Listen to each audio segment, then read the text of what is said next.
I am confused. Being philosophically consistent and being a very honest person, I'm sure you can tell me where God came from.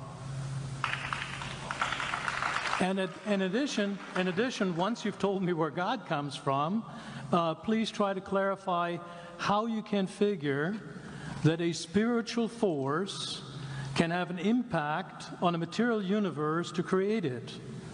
I think that some years ago we already talked about that kind of thing in philosophical circles at any rate, by posing the question, if angels are made of spiritual matter and a pen is made of material matter and spiritual matter displaces no space, how many angels can dance on the tip of a pen?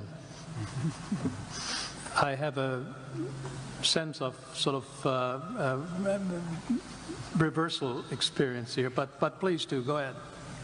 You got 5 minutes. Now, I just want to know which question. That's all right. You may take the rest of the minutes. We're supposed to do one question at a time. Which one would you like? That was part of the format for the debate. So which question? I want you to fill in the story of the rest of the beginning of the universe. God, spiritual matter, impact on material matter. Okay. So 2 questions. All right. Go ahead. All right, your question, where did God come from, assumes that you're thinking of the wrong, obviously it displays that you're thinking of the wrong God, because the God of the Bible is not affected by time, space, or matter. If he's affected by time, space, or matter, he's not God. Time, space, and matter is what we call a continuum. All of them have to come into existence at the same instant, because if there were matter but no space, where would you put it? If there were matter and space but no time, when would you put it? You cannot have time, space, or matter independently. They have to come into existence simultaneously. The Bible answers that in 10 words. In the beginning, there's time. God created the heaven, there's space, and the earth, there's matter.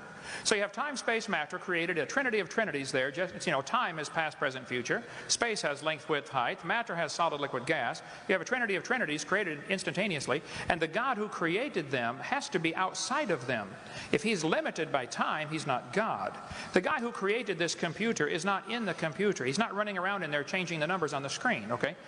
The God who created this universe is outside of the universe. He's above it, beyond it, in it, through it. He's unaffected by it. So the concept that a spiritual force cannot have any effect on a material body, well then I guess you'd have to explain to me things like emotions and love and hatred and envy and jealousy and rationality. I mean, if your brain is just a random collection of chemicals that form by chance over billions of years, how on earth can you trust your own reasoning processes and the thoughts that you think? Okay, so your question, where did God come from, is assuming a limited God. And that's your problem. The God that I worship is not limited by time, space, or matter. If I could fit the infinite God in my 3-pound brain, he would not be worth worshiping, that's for certain. So that's the God that I worship. Thank you.